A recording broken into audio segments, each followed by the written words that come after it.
ꯏꯄꯦꯛ TV ꯅ꯭ꯌꯨꯁꯅ ꯑꯗꯣꯝꯕꯨ ꯇꯔꯥꯝꯅ ꯑꯣꯛꯆꯔꯤ꯫ ꯑꯩꯈꯣꯏꯒꯤ ꯂꯩꯕꯥꯛ ꯑꯁꯤ ꯗꯦꯃꯣꯀ꯭ꯔꯦꯁꯤ ꯆꯠꯄ ꯂꯩꯕꯥꯛ ꯑꯃ ꯑꯣꯏꯕꯅ ꯁ꯭ꯇꯦꯠ ꯑꯁꯤꯗ ꯃꯄꯨꯡ ꯐꯥꯕ ꯂꯩꯉꯥꯛ ꯊꯝꯕ ꯍꯥꯏꯕꯁꯤ ꯃꯤꯌꯥꯝꯒꯤ ꯔꯥꯏꯠꯅꯤ ꯍꯥꯏꯅ ꯁꯒꯣꯜꯕꯟ ꯑꯦꯁꯦꯝꯕ꯭ꯂꯤ ꯀꯟꯁꯇꯤꯇ꯭ꯌꯨꯑꯦꯟꯁꯤꯒꯤ ꯑꯦꯝ.ꯑꯦꯜ.ꯑꯦ. ꯑꯥꯔ.ꯀꯦ. ꯏꯃꯣꯟꯅ ꯐꯣꯡꯗꯣꯛꯈ꯭ꯔꯦ꯫ ꯋꯥꯐꯝ ꯑꯁꯤ MOBCꯒꯤ ꯃꯈꯥꯗ ꯖꯤ.ꯄꯤ. ꯋꯨꯃꯦꯟ ꯀꯣꯂꯦꯖꯗ ꯅꯧꯅ ꯁꯥꯕ OBC ꯒꯔꯜ ꯍꯣꯁꯇꯦꯜ ꯁꯪꯒꯥꯕꯒꯤ ꯊꯧꯔꯝꯗ MLAꯅ ꯐꯣꯡꯗꯣꯛꯈꯤꯕꯅꯤ꯫ ꯃꯍꯥꯛꯅ ꯃꯈꯥ ꯇꯥꯅ ꯍꯥꯏ, ꯍꯧꯈꯤꯕ ꯃꯥꯔꯆꯀꯤ ꯇꯥꯡ 9ꯗ ꯅꯦꯁꯅꯦꯜ ꯍꯥꯏꯋꯦ 2 ꯏꯝꯐꯥꯜ ꯗꯤꯃꯥꯄꯨꯔ ꯂꯝꯕꯤꯗ ꯐ꯭ꯔꯤ ꯃꯨꯚꯃꯦꯟꯠ ꯇꯧꯍꯟꯒꯅꯤ ꯍꯥꯏꯗꯨꯅ ꯌꯨꯅꯤꯌꯟ ꯍꯣꯝ ꯃꯤꯅꯤꯁꯇꯔꯅ ꯂꯥꯎꯊꯣꯛꯈꯤꯕ ꯑꯗꯨ ꯊꯕꯛ ꯑꯣꯏꯅ ꯄꯥꯡꯊꯣꯛꯄ ꯉꯝꯈꯤꯗꯦ꯫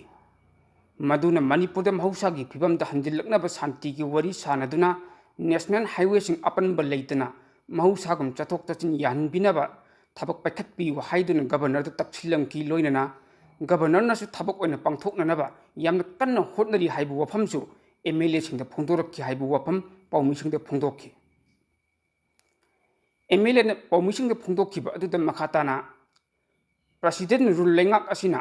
ꯑꯥꯏꯟꯅ ꯌꯥꯗꯕ ꯅꯣꯡꯃꯩꯁꯤꯡ ꯂꯧꯈꯠꯅꯕꯒꯤ ꯊꯕꯛ ꯄꯥꯏꯈꯠꯂꯛꯂꯤꯕ ꯑꯁꯤ ꯌꯥꯝꯅ ꯊꯥꯒꯠꯅꯤꯡꯉꯥꯏꯅꯤ꯫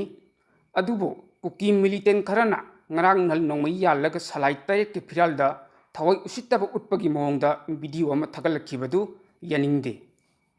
ꯑꯗꯨꯒ ꯆꯤꯡꯗ ꯁꯁꯄꯦꯟꯁꯟ ꯑꯣꯐ ꯑꯣꯄꯔꯦꯁꯟ ꯁꯨ ꯇꯧꯅꯔꯤꯕ ꯀꯨꯀꯤ ꯃꯤꯂꯤꯇꯦꯟꯠ ꯒ꯭ꯔꯨꯞꯁꯤꯡꯅ ꯑꯥꯏꯟꯅ ꯌꯥꯗꯕ ꯃꯑꯣꯡꯗ ꯅꯣꯡꯃꯩꯁꯤꯡ ꯁꯤꯖꯤꯟꯅꯔꯤꯕ ꯑꯁꯤ ꯑꯊꯨꯕ ꯃꯇꯝꯗ ꯐꯒꯠꯄꯤꯌꯨ꯫ ꯃꯇꯨꯡꯗ ꯑꯃꯨꯛ ꯍꯟꯅ ꯇꯧꯍꯟꯗꯅꯕ ꯒꯕꯔꯅꯔꯗ ꯇꯛꯁꯤꯜꯂꯝꯈꯤ꯫ ꯒꯕꯔꯅꯔꯒꯤ ꯃꯥꯏꯀꯩꯗꯒꯤꯁꯨ ꯐꯥꯕ ꯌꯥꯕ ꯈꯨꯠꯂꯥꯏꯁꯤꯡ ꯐꯒꯠꯂꯦ, ꯃꯈꯥ ꯇꯥꯅ ꯐꯒꯠꯀꯅꯤ ꯍꯥꯏꯕ ꯋꯥꯐꯝꯁꯨ ꯐꯣꯡꯗꯣꯔꯛꯈꯤ ꯍꯥꯏꯔꯤ꯫ ꯒꯕꯔꯅꯔꯒ ꯎꯅꯕ ꯑꯗꯨꯗ ꯍꯧꯖꯤꯛ ꯃꯅꯤꯄꯨꯔꯒꯤ ꯂꯥꯏꯐꯂꯥꯏꯟ ꯀꯌꯥꯗ ꯃꯤꯌꯥꯝꯅ ꯆꯪꯗꯨꯅ ꯂꯥꯏꯅꯤꯡ ꯂꯥꯏꯁꯣꯜ ꯇꯧꯕ ꯌꯥꯗꯕ ꯑꯃꯗꯤ ꯑꯊꯨꯕ ꯃꯇꯝꯗ ꯊꯕꯛ ꯂꯧꯈꯠꯄꯤꯅꯕ ꯃꯅꯤꯡ ꯇꯝꯅ ꯂꯥꯏ ꯈꯨꯔꯨꯝꯕ ꯌꯥꯍꯟꯕꯤꯅꯕ ꯋꯥꯐꯝ ꯒꯕꯔꯅꯔꯒꯤ ꯃꯐꯝꯗ ꯊꯝꯂꯝꯈꯤ꯫ ꯃꯗꯨꯗ ꯒꯕꯔꯅꯔꯅꯁꯨ ꯂꯧꯈꯠꯄ ꯌꯥꯕ ꯊꯕꯛꯁꯤꯡ ꯂꯧꯈꯠꯅꯅꯕ ꯈꯟꯅꯔꯤ ꯍꯥꯏꯕ ꯋꯥꯐꯝ ꯐꯣꯡꯗꯣꯔꯛꯈꯤ ꯍꯥꯏꯔꯤ꯫ ꯃꯈꯥ ꯇꯥꯅ ꯁ꯭ꯇꯦꯠ ꯑꯁꯤꯗ ꯄꯣꯄꯨꯂꯔ ꯒꯕꯔꯟꯃꯦꯟꯠ ꯑꯃ ꯂꯩꯍꯟꯅꯅꯕ ꯁ꯭ꯇꯦꯠ ꯑꯁꯤꯒꯤ ꯄ꯭ꯔꯖꯥ ꯃꯤꯌꯥꯝ ꯑꯃꯗꯤ ꯁꯦꯟꯇ꯭ꯔꯦꯜ ꯒꯕꯔꯟꯃꯦꯟꯠꯀ ꯇꯥꯟꯅꯔꯒ ꯅꯦꯒꯣꯁꯤꯌꯦꯠ ꯇꯧꯅꯔꯕ ꯃꯇꯨꯡ ꯁ꯭ꯇꯦꯠ ꯑꯁꯤꯗ ꯍꯥꯏꯕꯗꯤ ꯃꯤꯌꯥꯝ ꯄꯨꯟꯅ ꯃꯍꯧꯁꯥꯒꯨꯝ ꯅꯨꯡꯁꯤ ꯆꯥꯟꯅꯅ ꯂꯩꯃꯤꯟꯅꯕ ꯁ꯭ꯇꯦꯠ ꯑꯁꯤꯒꯤ ꯏꯃꯨꯡꯁꯤꯡ ꯍꯥꯏꯕꯗꯤ ꯕꯣꯔꯗꯔ ꯐꯦꯟꯁꯤꯡ ꯈꯥꯕꯒꯤ ꯊꯕꯛ ꯂꯣꯏꯅꯅ ꯄꯥꯡꯊꯣꯛꯄ ꯌꯥꯕ ꯂꯣꯏꯅ ꯍꯧꯖꯤꯛ ꯂꯩꯔꯤꯕ ꯏꯔꯥꯡ ꯑꯁꯤꯅ ꯃꯔꯝ ꯑꯣꯏꯗꯨꯅ ꯔꯤꯂꯤꯐ ꯀꯦꯝꯞꯁꯤꯡꯗ ꯆꯪꯖꯐꯝ ꯂꯧꯗꯨꯅ ꯂꯩꯔꯤꯕ IDPꯁꯤꯡꯗ ꯃꯁꯥ ꯃꯁꯥꯒꯤ ꯃꯌꯨꯝꯗ ꯍꯟꯖꯤꯜꯍꯟꯅꯕꯒꯤ ꯊꯕꯛ ꯄꯥꯏꯈꯠꯄꯤꯅꯕꯁꯨ ꯒꯕꯔꯅꯔꯒꯤ ꯃꯐꯝꯗ ꯇꯛꯁꯤꯜꯂꯝꯈꯤ ꯍꯥꯏꯅꯁꯨ ꯄꯥꯎꯃꯤꯁꯤꯡꯒꯤ ꯃꯐꯝꯗ MLA R.K. ꯏꯃꯣꯟꯅ ꯐꯣꯡꯗꯣꯛꯂꯝꯈꯤ꯫ G.P. ꯋꯨꯃꯦꯟ ꯀꯣꯂꯦꯖꯒꯤ ꯅꯧꯅ ꯁꯥꯕ ꯒꯔꯜ ꯍꯣꯁꯇꯦꯜ ꯁꯪꯒꯥꯕꯒꯤ ꯊꯧꯔꯝ ꯑꯗꯨ ꯀꯣꯂꯦꯖ ꯑꯁꯤꯒꯤ ꯄ꯭ꯔꯤꯟꯁꯤꯄꯥꯜ ꯄ꯭ꯔꯣꯐꯦꯁꯔ N. ꯔꯥꯖꯦꯟꯅ ꯊꯧꯔꯝ ꯃꯄꯨ ꯑꯣꯏꯗꯨꯅ ꯄꯥꯡꯊꯣꯛꯈꯤ꯫ ꯁꯪꯒꯥꯕꯒꯤ ꯊꯧꯔꯝ ꯑꯗꯨꯗ ꯏꯝꯐꯥꯜ ꯃ꯭ꯌꯨꯅꯤꯁꯤꯄꯥꯜ ꯀꯣꯔꯄꯣꯔꯦꯁꯟꯒꯤ ꯋꯥꯔꯗ ꯅꯝꯕꯔ 7ꯒꯤ corporator R.K. Jiten Singh, ward number 10ꯒꯤ corporator Salam Tiken Singh, ward number 3ꯒꯤ ꯀꯣꯔꯄꯣꯔꯦꯇꯔ H. ꯅꯨꯡꯁꯤꯆꯟꯗ꯭ꯔ ꯑꯃꯗꯤ ꯋꯥꯔꯗ ꯅꯝꯕꯔ 4ꯒꯤ ꯀꯣꯔꯄꯣꯔꯦꯇꯔ ꯑꯔꯨꯟ ꯀꯨꯃꯥꯔꯅꯆꯤꯡꯕ ꯑꯈꯟꯅꯕ ꯃꯤꯑꯣꯏꯁꯤꯡꯅ ꯁꯔꯨꯛ ꯌꯥꯈꯤ ꯍꯥꯏꯔꯤ꯫ ꯅꯥꯀꯜ ꯑꯃꯔꯣꯝꯗ ꯇꯥꯕꯗ ꯌꯥꯝꯅ ꯊꯃꯣꯏ ꯁꯣꯛꯅꯤꯡꯉꯥꯏ ꯑꯣꯏꯕ ꯄꯥꯎ ꯑꯃꯅ ꯕꯤꯁꯅꯨꯄꯨꯔ ꯗꯤꯁꯇ꯭ꯔꯤꯛꯀꯤ ꯉꯥꯏꯈꯣꯡ ꯁꯤꯐꯥꯏꯗꯒꯤ ꯆꯍꯤ 12ꯔꯣꯝꯈꯛ ꯁꯨꯔꯤꯕꯤ ꯃꯩꯇꯩ ꯂꯩꯁꯥꯕꯤ ꯑꯃ ꯗꯤꯜꯂꯤꯒꯤ ꯃꯍꯥꯔꯥꯅꯤ ꯕꯥꯒ ꯃꯅꯥꯛꯇ ꯆꯤꯡꯅꯅꯤꯡꯉꯥꯏ ꯑꯣꯏꯕ ꯃꯑꯣꯡꯗ ꯁꯤꯗꯨꯅ ꯂꯩꯔꯝꯂꯦ ꯍꯥꯏꯔꯤ꯫ ꯂꯩꯈꯤꯗ꯭ꯔꯕꯤ ꯅꯨꯄꯤꯃꯆꯥ ꯑꯗꯨꯒꯤ ꯃꯃꯤꯡ ꯈꯥꯡꯉꯦꯝꯕꯝ ꯄ꯭ꯔꯤꯌꯥ ꯂꯛꯁꯃꯤ ꯑꯄꯣꯛꯄ ꯈꯥꯡꯉꯦꯝꯕꯝ ꯖꯗꯨꯃꯅꯤ ꯀꯧꯏ꯫ ꯍꯧꯖꯤꯛ ꯐꯥꯎꯕꯗ ꯆꯤꯡꯅꯅꯤꯡꯉꯥꯏ ꯑꯣꯏꯔꯕ ꯃꯤꯁꯤ ꯑꯗꯨꯒꯤ ꯃꯇꯥꯡꯗ ꯆꯞ ꯆꯥꯕ ꯃꯔꯤ ꯃꯈꯣꯡꯗꯤ ꯈꯪꯕ ꯉꯝꯗ꯭ꯔꯤ ꯍꯥꯏꯅ ꯄꯥꯎ ꯑꯁꯤꯅ ꯍꯥꯏꯔꯤ꯫ ꯊꯧꯗꯣꯛ ꯑꯗꯨꯒꯤ ꯃꯇꯥꯡꯗ ꯁꯟꯂꯥꯏꯠ ꯀꯣꯂꯣꯅꯤ ꯄꯨꯂꯤꯁꯅ ꯊꯤꯡꯖꯤꯟꯕꯒꯤ ꯊꯕꯛ ꯆꯠꯊꯕ ꯍꯧꯈ꯭ꯔꯦ꯫ ꯗꯤꯜꯂꯤ ꯄꯨꯂꯤꯁꯇꯒꯤ ꯐꯪꯕ ꯄꯥꯎ ꯑꯃꯅ ꯉꯔꯥꯡ ꯑꯌꯨꯛ ꯄꯨꯡ 6:30 ꯇꯔꯝꯗꯥꯏ ꯑꯗꯨꯋꯥꯏꯗ ꯁꯥꯎꯊ ꯗꯤꯜꯂꯤꯒꯤ ꯃꯍꯥꯔꯥꯅꯤ ꯕꯥꯒ ꯃꯅꯥꯛꯀꯤ ꯒꯨꯞꯇ ꯁ꯭ꯇꯣꯔ ꯃꯅꯥꯛꯇ ꯅꯨꯄꯤ ꯑꯃꯒꯤ ꯑꯁꯤꯕ ꯍꯛꯆꯥꯡ ꯑꯃ ꯇꯥꯗꯨꯅ ꯂꯩꯔꯦ ꯍꯥꯏꯅ ꯃꯅꯥꯛ ꯅꯛꯄ ꯃꯤꯑꯣꯏꯁꯤꯡꯅ ꯄꯨꯂꯤꯁ ꯀꯟꯇ꯭ꯔꯣꯜ ꯔꯨꯝꯗ ꯐꯣꯟ ꯇꯧꯔꯛꯇꯨꯅ ꯈꯪꯍꯜꯂꯛꯄꯗꯒꯤ ꯄꯨꯂꯤꯁꯀꯤ ꯀꯥꯡꯕꯨ ꯑꯃ ꯃꯐꯝ ꯑꯗꯨꯗ ꯆꯪꯁꯤꯟꯗꯨꯅ ꯌꯦꯡꯁꯤꯟꯈꯤ꯫ ꯄꯥꯎ ꯑꯁꯤꯅ ꯍꯥꯏ ꯂꯩꯈꯤꯗ꯭ꯔꯕꯤ ꯄ꯭ꯔꯤꯌꯥ ꯂꯛꯁꯃꯤ ꯃꯃꯥꯡ ꯆꯍꯤ 2024ꯒꯤ ꯑꯣꯛꯇꯣꯕꯔꯒꯤ ꯊꯥꯗ ꯗꯤꯜꯂꯤꯗ ꯂꯥꯛꯄꯒ ꯂꯣꯏꯅꯅ ꯀꯤꯂꯣꯀꯔꯤꯒꯤ 3rd ꯐ꯭ꯂꯣꯔꯒꯤ ꯍꯥꯎꯁ ꯅꯝꯕꯔ C43ꯗ ꯔꯦꯟꯠ ꯂꯧꯗꯨꯅ ꯂꯩꯕꯅꯤ꯫ ꯃꯍꯥꯛꯀ ꯃꯦꯔꯤꯅꯥ ꯀꯧꯕꯤ ꯑꯃꯒ ꯀꯥ ꯑꯗꯨꯗ ꯄꯨꯟꯅ ꯂꯩꯃꯤꯟꯅꯕꯒ ꯂꯣꯏꯅꯅ ꯃꯈꯣꯏ ꯑꯅꯤꯃꯛ ꯅꯣꯏꯗꯥꯗ ꯕꯦꯁ ꯇꯧꯕ ꯑꯥꯏꯖꯤꯅꯔ BP ꯑꯣꯟꯅꯕ ꯍꯥꯏꯕꯗꯤ Oꯗ ꯄꯨꯟꯅ ꯊꯕꯛ ꯇꯧꯃꯤꯟꯅꯕꯅꯤ ꯍꯥꯏꯕ ꯈꯪꯕ ꯉꯝꯂꯦ ꯍꯥꯏꯔꯤ꯫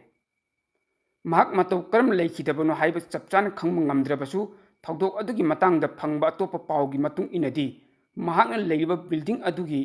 3ꯁꯨꯕ ꯐ꯭ꯂꯣꯔꯗꯒꯤ ꯆꯣꯡꯊꯗꯨꯅ ꯁꯤꯖꯕꯅꯤ ꯍꯥꯏꯅ ꯗꯤꯜꯂꯤ ꯄꯨꯂꯤꯁꯅꯗꯤ ꯐꯣꯡꯗꯣꯛꯈ꯭ꯔꯦ ꯍꯥꯏꯔꯤ꯫ ꯂꯩꯈꯤꯗ꯭ꯔꯕꯤ ꯄ꯭ꯔꯤꯌꯥ ꯂꯛꯁꯃꯤꯒꯤ ꯁꯨꯏꯁꯥꯏꯗ ꯅꯣꯠ ꯑꯃꯁꯨ ꯐꯪꯂꯤ ꯍꯥꯏꯅ ꯄꯥꯎ ꯑꯁꯤꯅ ꯃꯈꯥ ꯇꯥꯔꯤ꯫ नकल अमरोमदा मणिपुर की हौजिक ओइरिबा लॉ एंड ऑर्डर की फिबम मसी येंगलगा मैतई सिंग थंजिंग चिंगदा लेबा इबुदौ थंजिंग खुरुम चटनाबा थौरांग तौरंबदु तोखरब मतुंग कुकी ताबा मफमदा मैतई चंगबा यारोय हाइबा कुकी सिंगी प्रोटेस्ट अमुक मखाताना चंगसिनबा हौग्रे हाइर पनबे याबदी नुमित खरनिगी ममांगदा मैतई कयाना मोइरांगदा लेबा इबुदौ थंजिंग खुरुमलबा मतुंग थंजिंग चिंगदा लेबा इबुदौगी खुबम यौननबा मोइरांगदा लेदुना थौरांग तौनखिबन अदुम ओइनमक हौजिक ओइरिबा मणिपुर की लॉ एंड ऑर्डर की फिबम मसी येंगलगा अहल लमन पीबा पाउताक की मतुंग इना खोंचत अदु तौगिबन मसीगे लोइनना मैतई अमदी कुकी हाइदुना खाइदोकलिबा बफर जोन सिंगदा सिक्योरिटी की चेक्सिन थौरांग हानादगी हेन लखतखिबनि हाइना पावसिना हाइर अतोपा पाव अमना हौखिबा सही 2023 की मे की तंग अहुमदगी हौरखिबा सही अनि फजिल्लकदरोब इरांग असिबु लाक्सिनदुना महौसागुम तंगदु लेताबा हंजिल्लकनबगी पंदमदा इंडिया लेंगाकना मणिपुर प्रेसिडेंट रूल थमदुना यूनियन होम मिनिस्टर की माइकेदगी वरी सानबगी खोंथांग पैखतलिबना खुदकता प्रेसिडेंट रूल लौथोक्तुना मियामना खनबा पॉपुलर गवर्नमेंट अमा सेमबगी अपाम्बा सेंटर हौजिक फावबगी ओइनदी लेइत्रि हाइरि इपाक टीवी न्यूज़ ने फंगबा अवांग थकी सोर्स अमन हाई बीजेपी की एमएलए याउना मणिपुर लेइबा तोंगान तोंगानबा सिविल सोसाइटी ऑर्गेनाइजेशन सिंग कयाना प्रेसिडेंट रूल लौथोक्तुना मियाम खनबा लेंगाक अमा अथुबा मतमदा सेमबगी अपाम्बा फोंदोक्लबसु मणिपुर तुंग कोइबा इंग तप लमदम अमा ओइननबा सेंटर लेंगाक माइकैदगी हौजिक हौजिक फावबगी ओइनदी अकनबा मोंगदा मखल मखा कयागी खोंथांग कया पैखतलिबना सेंटर की माइकैदा प्रेसिडेंट रूल मतम खरदी थंबगी अपाम्बा लेइ हाइ मणिपुर थोलिबा सही अनि फजिल्लकदरोब इरांग असिबु लाक्सिनदुना तुंग कोइबा इंग तप लमदम अमा पुरनबगी पंदमदा मिनिस्ट्री ऑफ होम अफेयर्स की माइकैदगी मैतई अमसुंग कुकी की मरक्ता वरी सानबगी खोंथांग पैखतलिबा असिगी सरुम ओइना तेलबा मतम असिगी मनुंगदा अथुबा मतमदा न्यू दिल्ली दा नकल अनिमकी मियोसिंग कौदुना वरी सानरबा याय हाइ लेंगा की सीनियर ऑफिशियल अमना फोंदोरकपदा मणिपुर तेलबा मतंगी मनुंगदा इंग तप पुरपो ओइथोक्ते प्रेसिडेंट रूल ने बफर अमा ओइदुना मणिपुर इंग तप हंजिल्लकनबा यामना कन्न होटनरे लेंगा की माइकैदगी मणिपुर इंग तप हंजिल्लकनबगी पंदमदा पाइखतपा तोंगान तोंगानबा खोंथांगसिंगी सरुम ओइना खुलाई पाइदुना लान हौरिबा मियोय कया हौजिक फावबगी ओइना खुलाई थदोक्तुना सरेंडर तगबगी थबक लेप्तना चंगसिल्लकली अदुबु खुलाई पाइबा लालहौलुप कया अमसुंग तोंगान तोंगान लुप कयाना सेल्फ डिफेंस की मिंगदा खुलाई पाइदुना इरांग हौरिबा असि तोक्तुना खुलाई थदोक्कदबा यामना वाटली मसिगिदमक मणिपुर गवर्नर अजय कुमार बालाना अयुक उंगतिल नुमिदांग खक्तना सेंट्रल गवर्नमेंट इंस्ट्रक्शन मखादा खोंथांग कया पैखतली हाइनासु फोंदोक्ली पॉलिटिकल की लमदा हौजिक फावबगी ओइनदी प्राइम मिनिस्टर नरेंद्र मोदी ना लुचिंगबा एनडीए लेंगा असिगी माइकैदगी हौजिक हौजिमक मियामना खनबा इलेक्टेड गवर्नमेंट अमा सेमबगी अपाम्बा लेइत्रि असिदा नतना मणिपुर की चीफ मिनिस्टर की फम थादोख्रबा एन बीरेन की महूत सिंदुना कनाना अनौबा लेंगा अदु लुचिंगनी हाइबगी मतांगदसु अराइबा अमदी ओइरोइदौरि कनागुम मियोय अमना लुचिंगदुना तहा तहा लेंगा अमा सेमलुरबसु महाकि मयोक्ता हाइबदी डिसिडेंट एमएलए कयागी इरांग लाकदबना मदुदा थेंगनगदौरिबा खुदोंचादबसिंग मयोक्नबगी महूत सेंटर की माइकैदा प्रेसिडेंट रूल मखा ताना थंबगी अपाम फोंदोरली निंगसिंगबा याबदी मणिपुर की तोंगान तोंगान लुप कयागी माइकैदगी तेलबा मतंगी मनुंगदा सेंट्रल गवर्नमेंटना मणिपुर थम्लिबा प्रेसिडेंट रूल लौथोक्तुना अमुक हन्ना मियामना खनबा मियामगी लेंगाक अमा सेमननबा डिमांड कयासु तौदुना लाक्लिबनी नकल अमरोमदा मणिपुर लेइबा कांग्रेस मसेल अमा तोइना नुसी चानना लेमिन्नदुना तंगदु लेताबा मणिपुर अमा ओहिनबा हाइबसी अइखोइगी लेंगाक लोइ ओइरिबा मियामगी मिहुत एमएलए सिंग अचौबा थौदांग लई हाइबसी खंगदबनी अदुबु अइखोइगी मियामगी मिहुत ओइरिबा एमएलए सिंग मसी खंगदबगुम तौरिबसी यामना लेबक थीबनी हौजिक मणिपुर चही अनि फरकलबा कांग्रेस की साथीरबा इरांग असी अइखोइगी मियामगी मिहुत ओइरिबा लेंगाक लोइ एमएलए सिंग ममा लेबकीदमक थमोइसेन कथोकपन मांग थादुना थबक तौरंबा तारबदी ngasi oiriba manipur ki sathiraba phibam masi oiramdabasu yai maming tagi oina miyam gi mihut oiduna lengak sasan gi thabak tawbadagi matau karamna lebak ngak kadagi haibadu khangdabadagi ꯌꯦꯛꯅꯕꯁꯤꯡꯅ ꯌꯥꯝꯅ ꯂꯥꯏꯅ ꯃꯅꯤꯄꯨꯔ ꯂꯩꯉꯥꯛ ꯑꯃꯗꯤ ꯃꯤꯌꯥꯝꯒꯤ ꯃꯊꯛꯇ ꯂꯥꯟꯗꯥꯔꯛꯄꯁꯤ ꯉꯁꯤ ꯃꯅꯤꯄꯨꯔꯒꯤ ꯑꯣꯏꯔꯤꯕ ꯁꯥꯊꯤꯔꯕ ꯐꯤꯕꯝ ꯑꯁꯤ ꯊꯣꯛꯈꯤꯕꯅꯤ ꯍꯥꯏꯕ ꯌꯥꯏ ꯑꯗꯨꯕꯨ ꯂꯥꯏꯕꯛ ꯊꯤꯕꯗꯤ ꯍꯧꯖꯤꯛꯁꯨ ꯃꯤꯌꯥꯝꯒꯤ ꯃꯤꯍꯨꯠ ꯑꯣꯏꯔꯤꯕ MLAꯁꯤꯡ ꯑꯁꯤ ꯑꯃꯠꯇ ꯑꯣꯏꯅ ꯄꯨꯟꯁꯤꯟꯗꯨꯅ ꯃꯃꯥ ꯂꯩꯕꯥꯛ ꯀꯟꯅꯅꯕ ꯊꯕꯛ ꯇꯧꯕ ꯉꯝꯗꯅ ꯂꯩꯔꯤꯕ ꯑꯁꯤꯅꯤ ꯄ꯭ꯔꯁꯤꯗꯦꯟ ꯔꯨꯜ ꯂꯩꯉꯥꯛ ꯁꯥꯁꯟ ꯃꯔꯛ ꯑꯁꯤꯗ MLAꯁꯤꯡꯒꯤ ꯃꯔꯛꯇ ꯆꯤꯞ ꯃꯤꯅꯤꯁꯇꯔ ꯑꯣꯏꯅꯤꯡꯕ ꯀꯌꯥ ꯌꯥꯎꯕꯗꯒꯤ ꯃꯤꯆꯪ ꯈꯣꯝꯅꯕꯒꯤ ꯊꯕꯛꯇ ꯃꯥꯏ ꯑꯣꯟꯁꯤꯟꯗꯨꯅ ꯂꯩꯕꯗꯒꯤ ꯃꯔꯩꯕꯥꯛ ꯃꯅꯤꯄꯨꯔ ꯀꯟꯅꯅꯕꯒꯤ ꯊꯕꯛꯇꯤ ꯈꯣꯡꯄꯥꯛꯅ ꯀꯥꯎꯊꯣꯛꯇꯨꯅ ꯊꯝꯕꯒ ꯆꯞ ꯃꯥꯟꯅꯩ ꯍꯥꯏꯕ ꯌꯥꯏ ꯃꯃꯤꯡꯇꯒꯤ ꯑꯣꯏꯅ ꯂꯩꯉꯥꯛꯂꯣꯏ ꯑꯣꯏꯗꯨꯅ ꯂꯩꯔꯤ ꯍꯥꯏꯕꯁꯤ ꯃꯌꯦꯛ ꯁꯦꯡꯅ ꯇꯥꯛꯂꯦ ꯂꯣꯏꯅꯅ ꯂꯝꯗꯝꯁꯤꯒꯤ ꯄ꯭ꯔꯖꯥ ꯃꯤꯌꯥꯝꯒꯤ ꯃꯔꯛꯇꯁꯨ MLAꯁꯤꯡ ꯑꯣꯏꯕ ꯃꯤꯆꯪ ꯁꯦꯝꯒꯠꯇꯨꯅ ꯃꯤꯆꯝ ꯄ꯭ꯔꯖꯥꯁꯤꯡꯒꯤ ꯃꯔꯛꯇ ꯈꯥꯏꯕꯣꯛ ꯇꯥꯍꯟꯗꯨꯅ ꯃꯔꯩꯕꯥꯛ ꯃꯅꯤꯄꯨꯔ ꯀꯟꯅꯅꯕ ꯑꯄꯨꯟꯕꯒꯤ ꯊꯧꯅꯥ ꯄꯥꯡꯒꯜ ꯑꯃꯠꯇ ꯑꯣꯏꯅ ꯁꯥꯒꯠꯄ ꯉꯝꯗꯕ ꯍꯥꯏꯕꯗꯨ ꯑꯣꯏꯍꯜꯂꯤ ꯃꯁꯤꯒꯤ ꯃꯌꯦꯛ ꯁꯦꯡꯂꯕ ꯈꯨꯗꯝ ꯍꯥꯏꯕꯕꯨ ꯍꯧꯖꯤꯛ ꯃꯅꯤꯄꯨꯔ ꯃꯤꯌꯥꯝꯒꯤ ꯃꯔꯛꯇ ꯄ꯭ꯔꯁꯤꯗꯦꯟ ꯔꯨꯜ ꯁꯥꯁꯟ ꯃꯔꯛ ꯑꯁꯤꯗ ꯑꯅꯧꯕ ꯂꯩꯉꯥꯛ ꯁꯦꯝꯕꯔꯣꯝꯗ ꯍꯦꯟꯅ ꯄꯨꯛꯅꯤꯡ ꯆꯤꯡꯁꯤꯟꯈꯤꯕꯗꯒꯤ ꯆꯤꯞ ꯃꯤꯅꯤꯁꯇꯔ ꯑꯣꯏꯅꯤꯡꯕ MLA ꯀꯌꯥ ꯆꯣꯡꯊꯣꯔꯛꯇꯨꯅ MLAꯁꯤꯡ ꯑꯁꯤꯕꯨ ꯁꯧꯒꯠꯇꯕ ꯍꯥꯏꯕ ꯄ꯭ꯔꯖꯥ ꯃꯤꯌꯥꯝ ꯑꯃꯁꯨ ꯊꯣꯔꯛꯇꯨꯅ ꯑꯄꯨꯟꯕꯒꯤ ꯁꯛꯇꯝ ꯁꯥꯒꯠꯄ ꯉꯝꯗꯕꯒꯤ ꯐꯤꯕꯝ ꯂꯩꯔꯤꯕ ꯑꯁꯤꯅꯤ ꯑꯣꯏꯔꯤꯕ ꯐꯤꯕꯝ ꯑꯁꯤ ꯃꯅꯤꯄꯨꯔ ꯄ꯭ꯔꯖꯥ ꯃꯤꯌꯥꯝꯒꯤ ꯃꯔꯛꯇꯁꯨ ꯀꯥꯡꯂꯨꯞ ꯑꯅꯤ ꯊꯣꯛꯇꯨꯅ ꯃꯈꯣꯏꯅ ꯄꯥꯝꯕ MLAꯗ ꯆꯤꯞ ꯃꯤꯅꯤꯁꯇꯔ ꯑꯣꯏꯍꯟꯒꯗꯕꯅꯤ ꯍꯥꯏꯕꯔꯣꯝꯗ ꯂꯩꯖꯕ ꯊꯧꯅꯥ ꯄꯥꯡꯒꯜ ꯄꯨꯊꯣꯛꯇꯨꯅ ꯍꯣꯠꯅꯕꯒꯨꯝ ꯇꯧꯔꯤꯕ ꯑꯁꯤꯅꯤ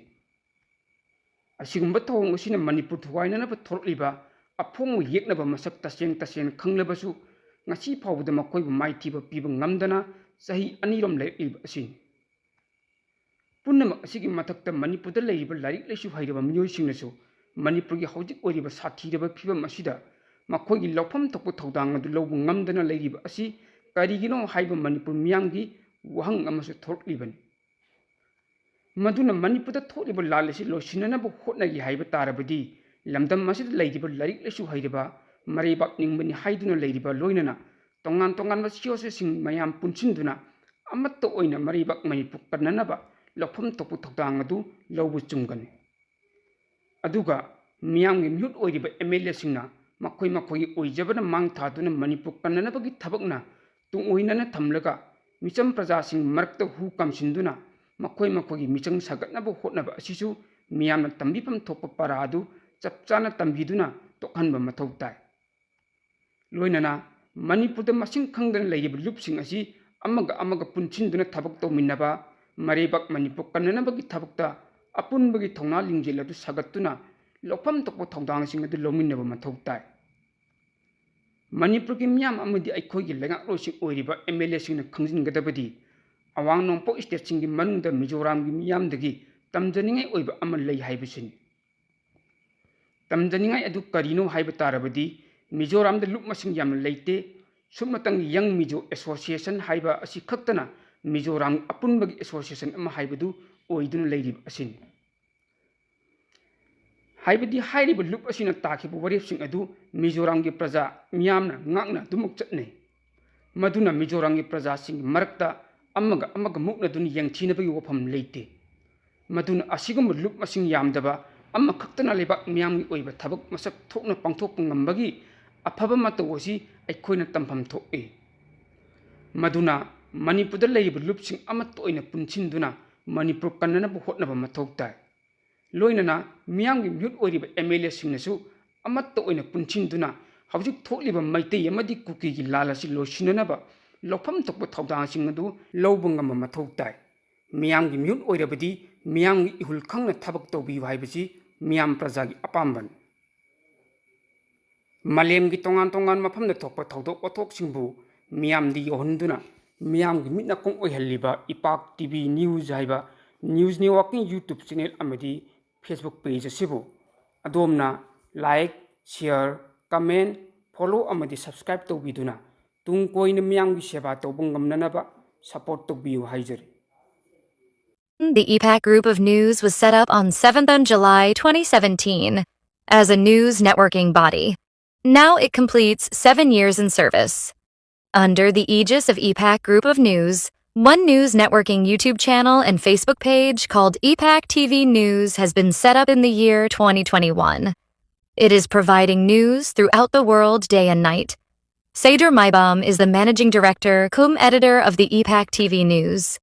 He is young and talented journalist of Manipur. Under his guidance, news updates are being disseminated all over the world.